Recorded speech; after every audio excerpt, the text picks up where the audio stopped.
여러분, 길을 가다가 입안에 침이 고이게 되면 그 침을 어떻게 하시나요? 길가에 그냥 확 뱉어버리시나요? 손택수 시인은 악동일기라고 하는 동시를 통해 한 아이의 착한 행동을 이렇게 노래했습니다. 침을 뱉으려는데 길가에 민들레 꽃이 피었다. 꿀꺽 삼켰다. 어떤 상황인지 이해 가시죠? 한 악동이 입에 침이 고여서 퇴하고 길가에 뱉으러 가는데 길가에 핀 민들레 꽃을 보고는 뱉으려고 했던 그 침을 꿀꺽 삼킨 것입니다. 마치 노란 민들레 꽃이 자기를 보고는 뱉지 말라고, 그러지 말라고 마치 노란색 옐로 카드를 딱 내민 것이라고 생각했는지 이 악동이 뱉으려던 침을 꿀꺽 삼킨 것입니다. 여러분, 악동이 무슨 뜻입니까? 주로 행실이 나쁜 아이나 장난꾸러기를 악동이라고 하지 않습니까? 근데 이 시인은 꽃 앞에서 함부로 침을 뱉지 않았던 이 한 악동의 모습을 통해서 아무리 영악한 장난꾸러기 악동이라 할지라도 어린아이에게는 착하고 순수한 마음이 있다는 것을 우리에게 가르쳐주고 있는 것입니다. 그렇다면 만약에 어른이라면 그 상황에 어떻게 할 것 같습니까? 길 가는데 입에 침이 고여요? 그러면 어른들은 대부분 누가 보든 안 보든 꽃이 있든 없든 그냥 뱉는 경우가 많이 있지 않습니까? 제가 예전에 지하철을 타고 가는데 지하철 객실 바닥에다 침을 뱉는 어른도 봤습니다. 여러분, 그런데 그 침을 욕으로 바꾼다면 여러분 어떨 것 같습니까? 여러분 입에서 누군가를 향한 욕이 막 맴돌아요. 그러면 그 욕을 어떻게 하십니까? 꿀꺽 삼키시나요? 대부분 내 입에 욕이 맴돌면 뱉어버립니다. 사람들 면전에다 대고 그 사람 얼굴에다 대놓고 욕을 뱉기도 하고, 그 사람이 돌아서면 그 사람 뒤통수에다 대고 욕을 뱉기도 합니다. 심지어 이 사람 저 사람 함께 모여서 없는 사람까지 들춰내서 그 사람에게 수많은 사람들이 욕을 쏟아서 뱉어버리는 것이 바로 부끄러운 우리들의 모습 아니겠습니까? 욕을 막 배운 어린 아이들은 어른이 하지 말라고 하면, 욕하지 말라고 하면 그래도 하고 싶었던 욕을 꿀꺽 삼키는데, 어른들은 어떻습니까? 하지 말라고 옆에서 아무리 뜯어 말려도 한번 내 입에 맴돌았던 욕은 그냥 뱉어버립니다. 왜냐하면 어른이 될수록 비난과 욕설을 뱉어내지 않고 꿀꺽 삼킬 수 있는 그 착한 마음이 어른이 될수록 사라지고 점점 더 강팍해지기 때문입니다.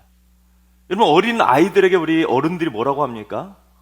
아이들에게 욕하지 말라고 그렇게 말하는 게 우리 어른들인데, 그래서 어른이 되면 더 욕하지 말고 더 착해져야 되는데 오히려 거꾸로 어린 아이들보다 더 심하게 욕을 하는 부끄러운 어른들의 자화상 아니겠습니까? 그런데 오늘 본문에는 성경에서 유일하게 착한 사람이라고 인정했던 한 사람이 나옵니다. 그가 바로 바나바입니다. 요즘 이런 이름이 유행 아닙니까? 앞으로 해도 바나바, 뒤로 해도 바나바. 여러분, 스데반 집사가 돌에 맞아서 순교를 당하게 되자 예루살렘에 있던 수많은 성도들이 그 환난을 피해서 뿔뿔이 흩어지게 됩니다. 그래서 베니게와 구브로와 안디옥까지 이곳저곳으로 막 피신을 하게 됩니다. 이 세 지명이 모두 다 좀 어디 있는지 생소하기 때문에 지도를 한번 잠깐 보겠습니다. 이 예루살렘에서 스데반 집사가 돌에 맞아서 순교를 당하니, 여러분, 예수 믿는다고 돌에 맞아 죽는데 어떻게 그곳에서 맘 편하게 신앙생활 제대로 할 수 있겠습니까? 그래서 두려운 성도들이 가까운 두로와 시돈이 있는 베니게라고 하는 페니키아 지역으로 피신을 하게 됩니다. 오늘날 레바논 지역입니다. 그리고 바다를 건너 구브로라고 하는 섬까지 피신을 하게 되는데, 구브로는 바나바의 고향으로 키프로스라고 하는 섬입니다. 그리고 더 북쪽으로 올라가서 피신하게 되는데 그것이 바로 수리아 지역, 즉 시리아의 수도였던 안디옥으로 피신하게 되는데, 안디옥은 오늘날 튀르키예의 안타키아라고 하는 지역입니다. 특히 안디옥은 당시 로마와 이집트 알렉산드리아 다음으로 당시 로마 제국에서 세 번째로 큰 도시가 바로 안디옥이었습니다. 그래서 동방의 여왕이라고 불려졌던 인구 50만의 대도시가 바로 안디옥입니다. 그런데 바로 이 안디옥, 안타키아 지역에 안타까운 일이 최근에 벌어졌습니다. 바로 이 지진대에서 대지진이 발생하면서 가장 큰 피해를 봤던 곳이 바로 안디옥, 즉 안타키아입니다. 그래서 우리나라 긴급구조대가 처음으로 가서 구조 활동을 벌였던 곳도 바로 이 안디옥, 안타키아입니다. 특히 더 안타까운 것이 있는데 현재 튀르키예는 개신교회를 공식적으로 세울 수가 없습니다. 또한 외국인들이 자국 국민에게 복음을 직접적으로 전도할 수도 없습니다. 그런데 서울의 광림교회가 이 튀르키예 정부의 공식 허가를 받아서 2000년에 이 안디옥에 최초로 개신교회 예배당을 세우게 됩니다. 그런데 이번 지진으로 그 최초로 세워졌던 개신교 예배당이 붕괴되고 말았습니다. 2000년 전에 초대교회 성도들이 복음을 전하고 최초로 개신교회 예배당이 세워졌던 곳이 안디옥이고, 또한 놀라운 부흥의 역사가 일어났던 부흥의 땅이 바로 이 안디옥 안타키아인데, 이제는 진짜 안타깝게도 복음도 전하지 못하고 그나마 있던 예배당마저 무너지고 말았던 것입니다. 너무나 마음이 안타까웠어요. 근데 본문을 보면 이 안디옥 안타키아에 부흥의 역사가 2번 일어난 이야기가 오늘 본문에 기록되어 있는데, 어떻게 하다가 2번의 부흥의 역사가 일어나게 되었는지 그 부흥의 이유 2번을 정확하게 기록하고 있는데, 첫 번째는 사람을 가리지 않고 주 예수를 전파했기 때문에 이방인 지역 최초로 부흥의 역사가 일어나게 되었습니다. 환난을 피해 안디옥에 온 성도들이 복음을 전하기는 했지만 유대인들에게만 복음을 전하고 이방인들에게는 관심을 기울이지 않았습니다.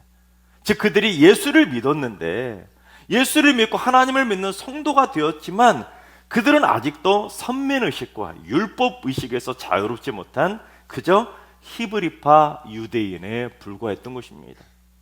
여러분, 사람을 가려가면서 복음을 전하는데, 전도하는데 어떻게 부흥의 역사가 일어나겠습니까? 그런데 전혀 뜻밖의 성도들이 나타납니다. 우리 20절을 봉독합니다.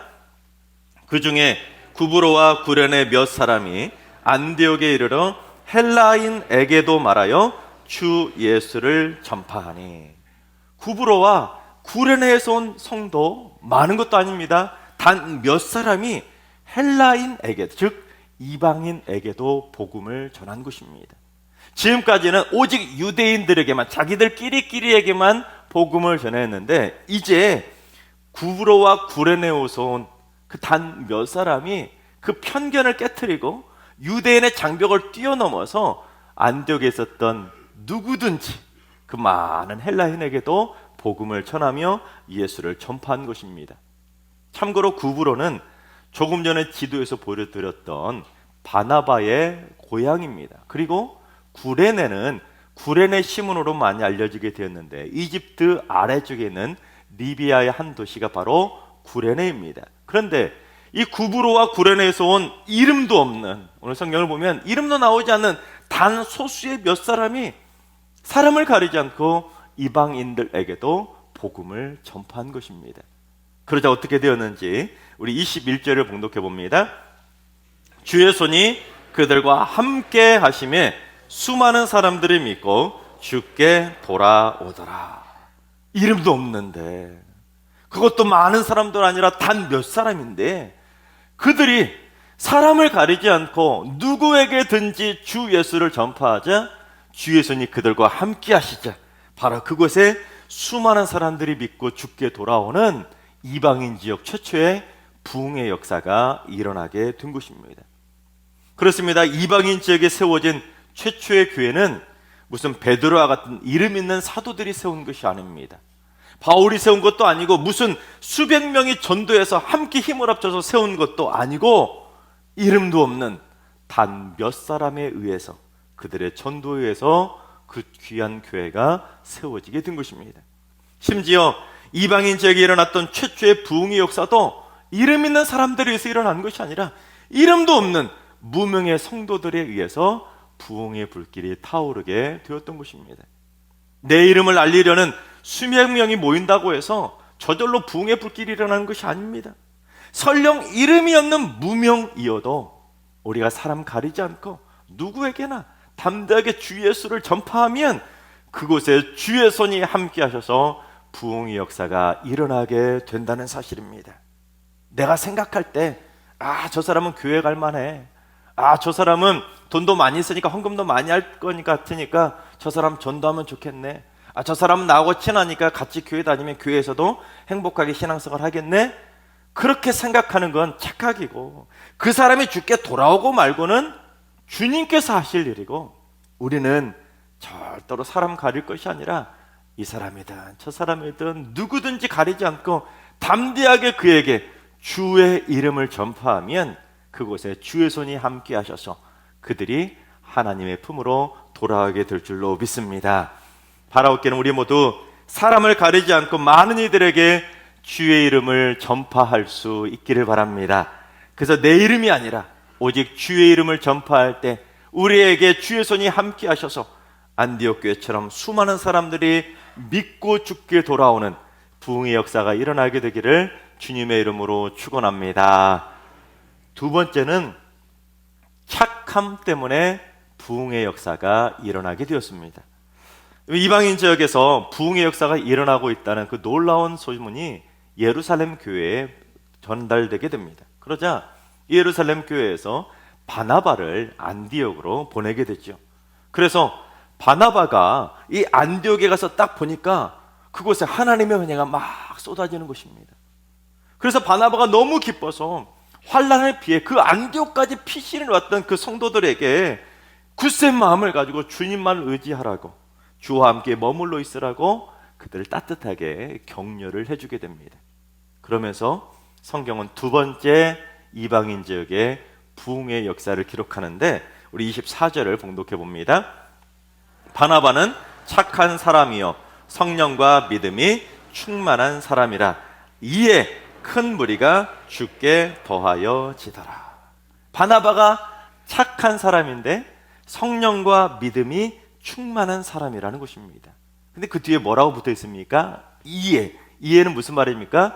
이것 때문에 큰 무리가 주께 더하여 지더라. 그러니까 이 바나바 때문에 큰 무리가 주께 더해지는 두 번째 부흥의 역사가 일어나게 되었다는 것입니다.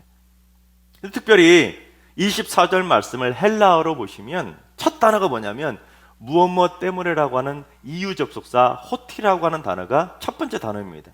이 접속사 단어에 바로 뭐라고 붙어 있냐면 바나바는 착한 사람이라고 되어 있습니다. 그래서 헬라어로 보면 단도직입적으로 뭐라고 하냐면 바나바가 착한 사람이었기 때문에 이것 때문에 큰 무리가 주께 더해졌다라고 부흥의 역사를 분명히 기록하고 있는 것입니다. 성령과 믿음이 충만한 것은 그 다음에 부차적인 이유인 것이고, 중요한 것은 바나바가 착했기 때문에 이것 때문에 큰 무리가 주께 더해졌다고 분명히 기록하는 것입니다. 그러니까 성도들의 착함, 이 착함이 곧 부흥의 역사가 일어나는 중요한 이유가 된다는 것이죠.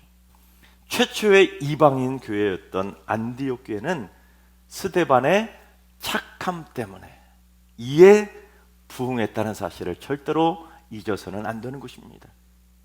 이 바나바의 착함 때문에 안디옥 교회에 큰 무리가 주께 더해지는 부흥의 역사가 일어나게 되자 결국 안디옥에 있던 이 성도들은 사상 처음으로 그리스도인이라고 불려지게 됩니다. 이 그리스도인을 헬라어로 크리스티아노스라고 하는데 그리스도의 추종자, 그리스도를 따르는 자, 그런 의미입니다. 그런데 이것이 무슨 의미냐면 마치 예수쟁이라고 한때 한국의 기독교인들을 폄하하며 조롱했던 용어가 예수쟁이인데, 마찬가지로 그리스도인들이 따른다는 것, 즉 예수를 따른다는 것이 무슨 의미인지를 모르니까 하나님을 믿지 않는 비기독교인들이 쟤네들 그리스도를 따르는 자들이야, 그리스도를 따르는 놈들이야, 그런 식으로 조롱하면서 불렀던 이름이 바로 그리스도인입니다. 하지만 그리스도를 따르지 않는 그들에게는 그리스도인이라는 이름이 미련한 이름에 불과하겠지만 우리 믿음의 성도들에게 그리스도인이라는 이름은 자랑스러운 이름인 것입니다. 예, 그런지 우리 마태복음 5장 10절을 봉독해 보겠습니다. 의를 위하여 박해를 받은 자는 복이 있나니 천국이 그들의 것임이야. 베드로전서 3장 14절 상반절도 봉독합니다. 그러나 의를 위하여 고난을 받으면 복이 있는 자니. 그렇습니다. 그 예루살렘에서 스데반이 돌에 맞아 죽는 그 핍박과 환난을 피해서 의를 위하여 박해를 받았던 그 그리스도인들이 고난과 핍박을 받으면서 얻어낸 세상에서 가장 값지고 복된 이름, 그것이 바로 그리스도인이라고 하는 가치 있는 최고의 존귀한 이름이라는 것입니다. 그런데 그 축복받는 존귀한 이름인 그리스도인이 요즘은 세상의 조롱과 비난의 대상이 되고 말았습니다. 왜냐하면 한국의 그리스도인들이 착하지 못하기 때문입니다. K-팝 열풍이 전 세계를 휩쓸고 있고 K-드라마, K-뷰티 등 코리아의 K자만 갖다 붙이면 금세 인기를 끌게 됩니다. 최근에 등장하는 작품들마다 반기독교적인 정서가 반영되는 것도 분명 문제는 문제입니다. 하지만 진짜 문제는 우리 자신을 돌아봐야 되는 거 아니겠습니까? 왜 그런 지경이 되었는지, 현재 크리스천들의 K-크리스천들의 실제 삶의 모습이 진짜로 착하지 않은 것 때문에 이런 일이 벌어졌다는 것을 스스로 자각할 필요가 있다는 것입니다. 즉 비기독교인들에게 비치는 그 K-크리스천들의 모습은 하나같이 전혀 착하지 않고 자신들만의 이익을 탐하고 자신들만의 이기적인 구원을 말하는 그저 배타적인 종교에 불과한 것입니다. 실제 그러한 우려는 이제 현실로 다가오고 말았는데, 지난달에 한국교회의 사회적 신뢰도 여론조사를 실시했습니다. 그런데 그 결과를 봤더니 코로나 3년을 거치면서 교회에 대한 불신이 10%나 증가하면서 응답자 중에 무려 74%가 기독교를 신뢰하지 않는다고 응답했습니다. 하나님을 믿지 않는 세상 사람들 넷 중에 셋은 기독교 K-크리스천들을 더 이상 믿지 못하겠다는 것이죠. 그래서 그들에게 교회의 신뢰도를 높이려면, 이제 정신 차리고 교회가 사회의 신뢰를 회복하려면 도대체 사회적으로 무엇을 해야 되겠냐, 그렇게 물어봤더니 그들이 뭐라고 대답했냐면 56%가 윤리와 도덕 실천 운동을 해야 된다, 18%가 봉사 및 구제 활동을 해야 된다고 응답을 했습니다. 무슨 말이겠습니까? 무려 86%, 84%. 여러분, 이 83%에 달하는 내용들이 다 무슨 내용입니까? 지금 K-크리스천들이 소위 착한 일인 윤리와 도덕, 봉사와 구제 점수가 낙제점이나 다름이 없다는 것이죠. 전혀 착하지 않으면서 착한 척하고 있는 그리스도인들에 대해서 제대로 실망하고 있다는 것입니다. 얼마나 부끄러웠는지 그 통계 수치를 바라보면서 참으로 부끄러워서 몸둘 바를 못 뒀습니다. 여러분, 왜 그럴까요? 한국교회가 성령과 믿음만 강조하다가 진짜 중요한 본질인 착함을 잃어버린 것입니다. 바나바처럼 착함이 1순위, 아니 아예 그리스도인은 0순위가 착함이 되어야 되는데, 그 착함 위에 성령과 믿음이 더해질 때 큰 무리가 더해지는데, 다들 착함하고는 거리가 멀다 보니까 교회에 큰 무리가 더해지는 것이 아니라 오히려 착하지 않은 목회자와 성도들 때문에 사회로부터 신뢰를 잃어버리고 교회에서 큰 무리가 빠져나가는 일들이 벌어지고 있는 것입니다. 여러분, 내가 예수 믿고 교회 다니면 대부분은 시간이 지나면 갈수록 점점 성령도 충만해지고 믿음도 좋아지게 됩니다. 그렇죠? 웬만하면 다 그렇게 성령도 받고 믿음도 좋아지게 됩니다. 그러나 시간이 갈수록 점점 착해지는 것은 절대로 아닙니다. 왜냐하면 말씀대로 살지 않기 때문입니다. 성경에 나오는 그 말씀대로 살면 어떻게 될까요? 성경에 나오는 수많은 계명들은 전부 다 착하게 살라는 계명들입니다. 사랑하라, 용서하라, 다 착함과 연결된 계명들 뿐입니다. 그런데 다들 말씀대로 살면 착해질 텐데 말씀대로 실천하며 착해질 생각은 하지 않고 그저 성령 충만, 그저 믿음 충만, 그저 복받을 생각만 하니 착함과는 거리가 먼 성도들만 넘쳐나고 있는 것입니다. 근데 여러분, 은혜를 뭐라고 생각하십니까? 하나님이 왜 은혜를 주신다고 생각하십니까? 성경에는 하나님이 우리에게 은혜를 주시는 분명한 이유를 가르쳐 주셨는데 고린도후서 9장 8절을 봉독해 봅니다. 하나님이 능히 모든 은혜를 너희에게 넘치게 하시나니 이는 너희로 모든 일에 항상 모든 것이 넉넉하여 모든 착한 일을 넘치게 하게 하려 하심이라. 여러분, 하나님은 우리에게 은혜를 막 넘치도록 부어주시는 이유가 뭐라고요? 우리가 착한 일을 넘치게 하라고 우리에게 은혜를 부어주신다는 것입니다. 하나님이 내게 은혜를 쏟아부어 주시는 것은 나 좋으라고 주시는 것이 아니라 내가 받은 은혜를 가지고 세상에 나가서 많은 착한 일을 넘치게 하라고 우리에게 은혜를 부어주신다는 것입니다. 여러분, 은혜라는 것은 내 개인적인 감정이 아닙니다. 성경에서 은혜를 감정적인 표현으로 절대로 말하지 않습니다. 성경에서 말하고 있는 그 은혜라는 것은 착함을 위한 하나님의 선물인 것입니다. 그래서 오늘 본문에도 은혜와 착함이라는 단어가 한 곳에 같이 기록이 되어 있습니다. 여러분, 올해가 3.1절 104주년이 되었는데 기미 독립선언서를 작성한 민족대표 33인 가운데 기독교인이 16명으로 가장 많았습니다. 일제강점기 시절에 착한 사람이면 기독교인이 당연히 1순위였습니다. 가장 많이 구제하고 가장 많이 나누고 가장 많이 섬기고 가장 많이 손해보고 가장 많이 사랑하고 가장 많이 용서했던 착한 사람들은 거의 대부분 기독교인이었습니다. 그래서 그때 K 크리스천들은 참 착해서 어딜 가나 칭찬의 대상이었습니다. 하지만 요즘 K 크리스천들은 어딜 가나 착하지 않은 비난의 대상이 되어가고 있습니다.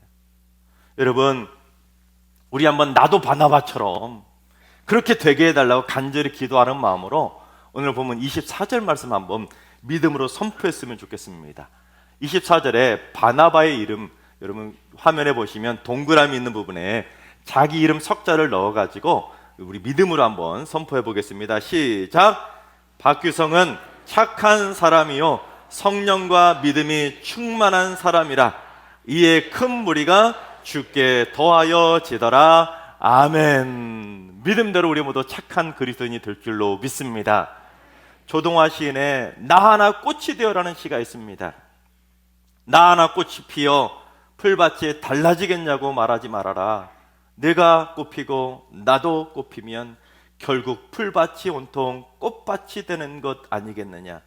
너 하나 물들어 산이 달라지겠냐고도 말하지 말아라.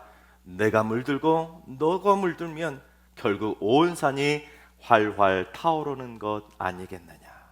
여러분, 나 하나 착해진다고 한국교회가 달라지겠냐고 절대로 말하지 마시기 바랍니다. 나도 착해지고 너도 착해지고 우리 모두가 다 같이 착해지면 결국 한국의 모든 K 크리스천들이 온통 착해져서 우리 대한민국에도 안디옥교에 일어났던 부흥의 불길이 활활 타오르게 될 줄로 믿습니다. 하나님께서 사랑하신 여러분, 우리 승리교회도 안디옥교회처럼 주의 손이 함께 하셔서 수많은 사람들이 믿고 주께 돌아오는 부흥의 역사가 일어나게 될 줄로 믿습니다. 이를 위해 우리 모두 담대하게 사람 가리지 말고 최대한 많은 이들에게 주의 이름을 전파하고 우리 모두 다 같이 바나바처럼 착한 그리스도인이 되어서 우리 승리교회가 K 크리스천을 대표하는 칭찬받는 교회로 인정받게 되기를 주님의 이름으로 축원합니다.